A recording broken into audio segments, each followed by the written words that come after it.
नमस्कार, ये बीए भाग द्वितीय इतिहास की कक्षा है। इससे पहले हम अकबर की बात कर रहे थे, अकबर की विजयों की बात कर रहे थे।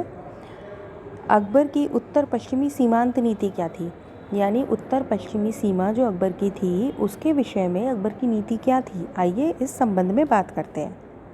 उत्तर पश्चिम में खुर्रम, गोमल, बोलन और खैबर ये दर्रे थे।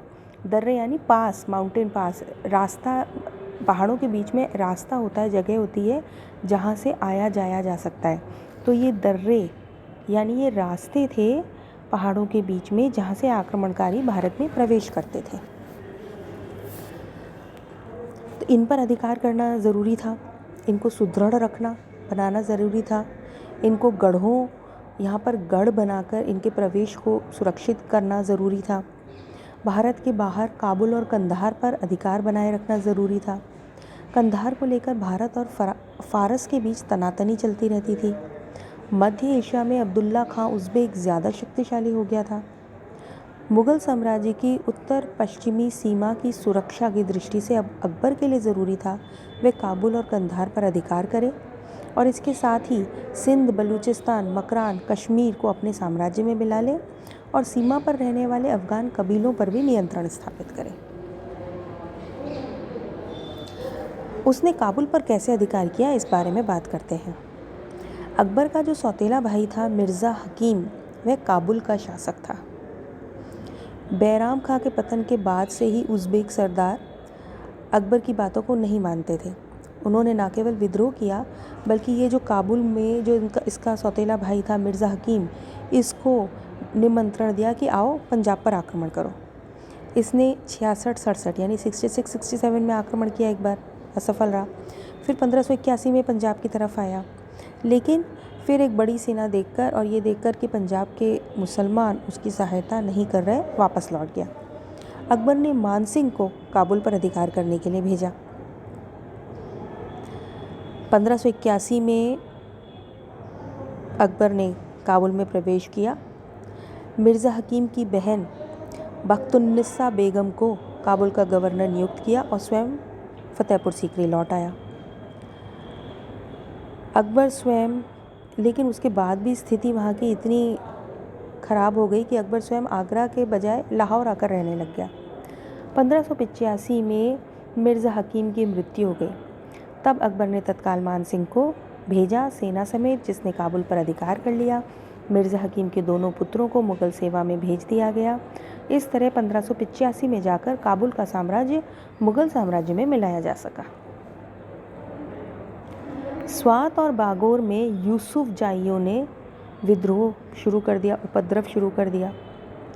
यूसुफ जाइयों ने मालन दरई दर्रे के निकट, जहाँ पे अकबर ने मुग़ल सेना भेजी थी, वहाँ पर 8000 मुग़ल सैनिक और बीरबल उन पर आक्रमण किया और उनको मार दिया।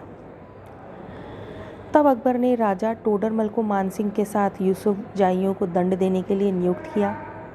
उसने स्थान स्थान पर मोर्चाबंदी करी, चौकियाँ स्थापित करी, इन विद्रोहियों की, यूसुफ जाइयों की बस्तियों को उजाड़ा, जलाया और उन्हें उनकी हत्या करी, उन्हें कठोर दंड दिए। इसी दौरान जलाल खां के नेतृत्व में रोशनियों ने विद्रोह कर दिया। रोशनियों को भी हरा दिया गया, लेकिन जलाल खां 1600 ईस्वी तक छुटपुट उत्पात मचाता रहा।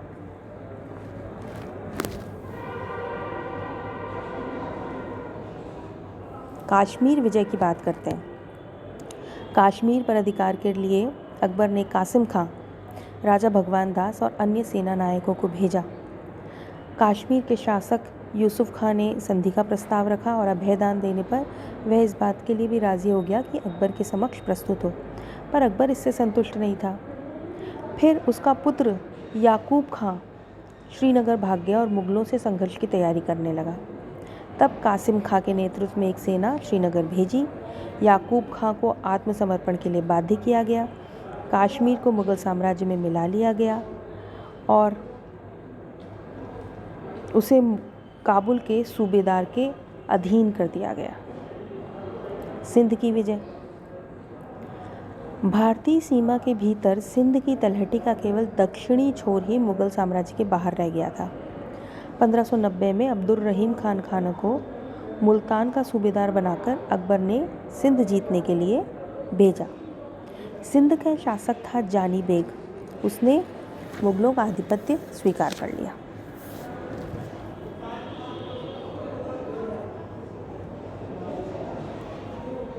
बलूचिस्तान और मकरान। पश्चिमोत्तर सीमा को सुदृढ़ करने के लिए अब केवल कंधार विजय बाकी रह गई थी। बलूचिस्तान पर आक्रमण करने के लिए फरवरी 1595 में मीर मासूम को भेजा गया। अफगानों ने बलूचिस्तान का संपूर्ण प्रदेश मकरान सहित मुगलों को सौंप दिया। इस तरह 1595 में बलूचिस्तान और मकरान भी आ गया। अब केवल कंधार रह गया था।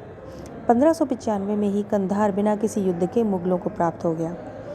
कंधार फारस के पास था, लेकिन वहाँ का जो तत्कालीन किलेदार था मुज़फ़्फ़र हुसैन मिर्ज़ा, उसके संबंध फारस के शाह से बिगड़ गए। अपनी रक्षा के लिए उसने मुग़ल सेना को कंधार सौंप दिया और स्वयं मुग़ल सेवा में आ गया, जहाँ पर अकबर ने उसे 5000 का मनसब दिया और संभल की जागीर दे दी। काबुल और कंधार को हिंदुस्तान के 2 दरवाजे माना जाता था, जिनमें से एक तुर्किस्तान जाने का और दूसरा ईरान जाने का दरवाज़ा था। इन दोनों ही रास्तों के ऊपर अकबर का नियंत्रण स्थापित हो गया और अब हिंदुस्तान विदेशी आक्रमणों से पूरी तरह सुरक्षित हो गया।